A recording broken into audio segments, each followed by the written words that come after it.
সমগ্ৰ অসমত যি সাম্প্ৰতিক পৰিৱেশ, শিৱসাগৰ ঘটনা, পৰৱৰ্তী সময়ত নগাঁও ঢিঙৰ ঘটনা, তেজপুৰৰ যি ঘটনা, লখিমপুৰৰ যি ঘটনা, নাৰী যি ধৰ্ষণ, গতিকে এই সকলো স্মাৰ্ট মিটাৰ যি সকলো বিষয়খিনি লৈ আজি মৰাণ পৰিদৰ্শন ভৱনত 15টাৰো অধিক জাতীয় জনগোষ্ঠী সংগঠনৰ এখন ৰাজহুৱা সভা অনুষ্ঠিত হৈছে। এই ৰাজহুৱা সভাত বহু ব্যৱসায়ীও আহি উপস্থিত হৈছেহি আৰু ইয়াৰ পৰা আমি এটাই বাৰ্তা দিব বিচাৰিছোঁ, বৰ্তমান চলি থকা ঘটনাসমূহ যাতে মৰাণত অনাকাংক্ষিতভাৱে সংঘটিত নহয়, তাৰ বাবে যাতে সকলোৱে সজাগ আৰু সচেতন হয় আৰু এই অসমীয়া আৰু অনা অসমীয়া যিবিলাক কথা আহিছে, এই কথাবিলাক সৃষ্টি কৰা হৈছে।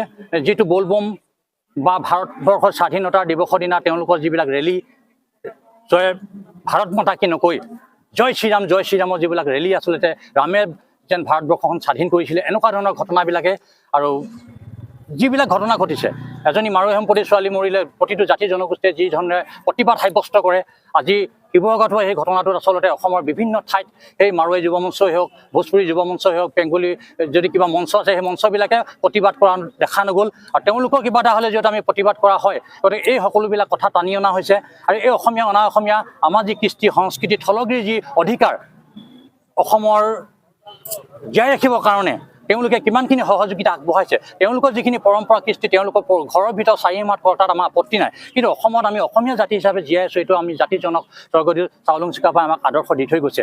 এই কথাবিলাকে আচলতে বিভেদৰ সৃষ্টি কৰিছে। যেনেকৈ আহোম সেনাপতি মহাবীৰ লাচিত বৰফুকনে 17বাৰ অসম আক্ৰমণ কৰা, মোগলক পৰাস্ত কৰি অসমীয়া জাতিটোক স্বাধীন জাতি হিচাপে বিশ্বৰ মানচিত্ৰত সোণালী আখৰে লিপিবদ্ধ কৰি থৈ গৈছে। সেইগৰাকী হ'ল আহোম সেনাপতি, অসমীয়া জাতিৰ মহান মহাবীৰ।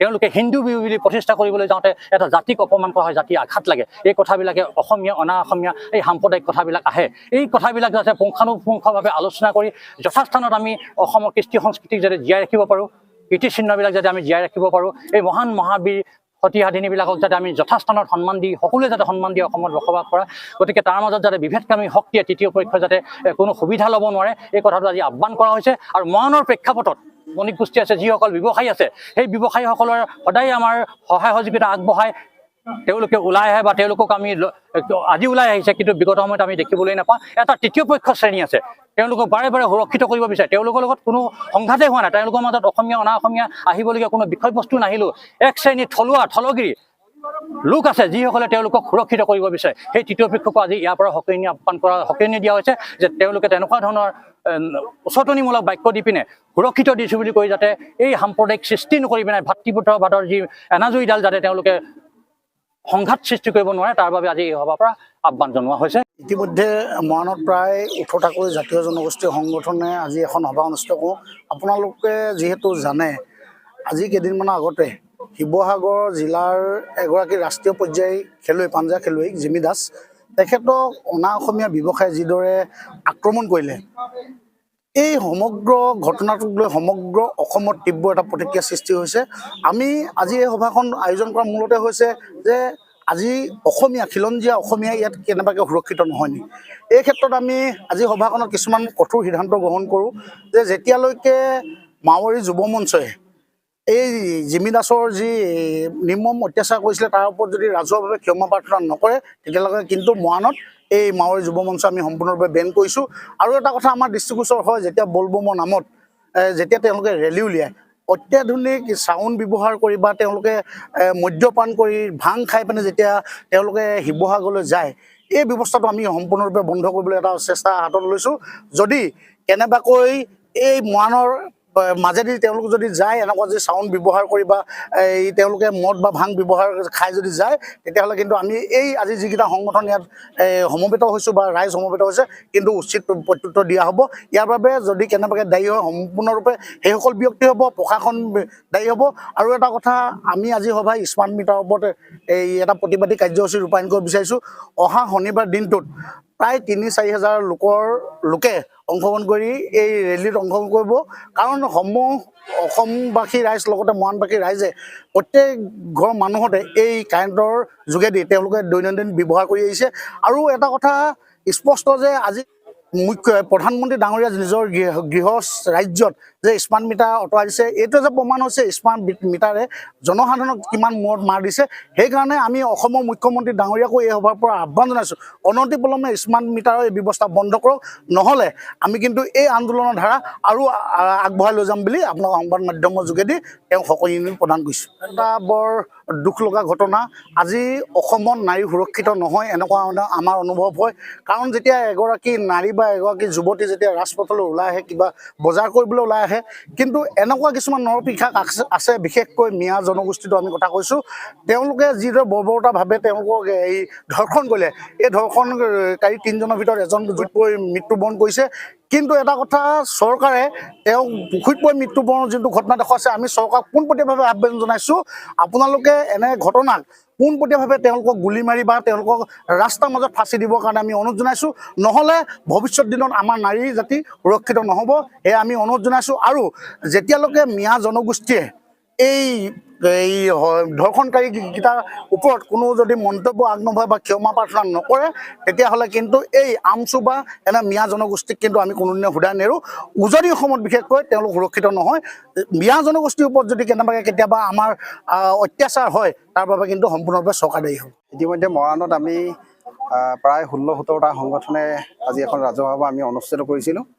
আৰু এই সভাত ইতিমধ্যে আমি কেইবাটাও সিদ্ধান্ত ইতিমধ্যে গ্ৰহণ কৰিছোঁ। অসমৰ পানী, অসমৰ বায়ু, অসমৰ খাদ্য গ্ৰহণ কৰি অসমীয়া ভাষাৰ ব্যৱহাৰ নকৰাকৈ যিসকলে ব্যৱসায় কৰি আছে, তেখেতলোকক আচলতে আজি আমাৰ সভাই এটা সিদ্ধান্ত গ্ৰহণ কৰা হৈছে। মৰাণত যিমানবিলাক ব্যৱসায় প্ৰতিষ্ঠান তথা উদ্যোগ আছে, সকলোতে অসমীয়া ভাষা প্ৰয়োগ কৰিব লাগিব। সমান্তৰালভাৱে তেখেতলোকৰ যিবিলাক বেনাৰ পোষ্টাৰ আছে, এইবিলাকত অসমীয়া ভাষা তেখেতলোকে প্ৰয়োগ কৰিব লাগিব, লিপিবদ্ধ কৰিব লাগিব। এই কথাটো আজি আমি সভাত সিদ্ধান্ত গ্ৰহণ কৰিছোঁ। আৰু এই সিদ্ধান্ত যদি অহা 5 দিনৰ ভিতৰত যদি তেখেতলোকে যদি কাৰ্যকৰ ক্ষেত্ৰত তেখেতলোকে যদি আগবঢ়াই নিনিয়ে, তেতিয়াহ'লে আমি নিজাববীয়াকৈ আমি সিদ্ধান্ত গ্ৰহণ কৰিবলৈ ইতিমধ্যে প্ৰস্তাৱ আমি লৈছোঁ। ইয়াৰ সমান্তৰালভাৱে বিভিন্ন ঠাইত দেখিবলৈ পাইছোঁ যে ধনী শ্ৰেণীৰ পৰা দুখীয়া শ্ৰেণীলৈকে জ্বলা কলা খোৱা অসম চৰকাৰৰ এটা নীতি, যিটো হৈ গ'ল স্মাৰ্ট মিটাৰ। এই স্মাৰ্ট মিটাৰৰ জৰিয়তে দুখীয়া পৰা ধনী শ্ৰেণীলৈকে জ্বলা কলা খোৱা এটা ব্যৱস্থা তেখেতলোকে কৰি তুলিছে। গতিকে এই স্মাৰ্ট মিটাৰ যাতে কোনো ধৰণৰ সংযোগ কৰিব নোৱাৰে মৰাণত, তাৰ বাবে আজি সভাই এটা আমি সিদ্ধান্ত গ্ৰহণ কৰিছোঁ। এই স্মাৰ্ট মিটাৰ যিবিলাক ঘৰত ইতিমধ্যে তেখেতলোকে সংযোগ কৰিছে, এই স্মাৰ্ট মিটাৰবিলাক খুলি পিনে APDCL কাৰ্যালয়ত লদিয়াই থৈ আহিবলৈ আমি আজি ৰাজহুৱা সভাই আমি সিদ্ধান্ত গ্ৰহণ কৰিছোঁ। গতিকে সকলো ৰাইজকে আমি আহ্বান জনাইছোঁ, যিসকলে স্মাৰ্ট মিটাৰ লগাবলৈ যায়, তেখেতলোকক কিন্তু কেতিয়াও স্মাৰ্ট মিটাৰ তেখেতলোকক সংযোগ কৰিবলৈ আপোনালোকে নিদিব আৰু বাধা প্ৰদান কৰিব।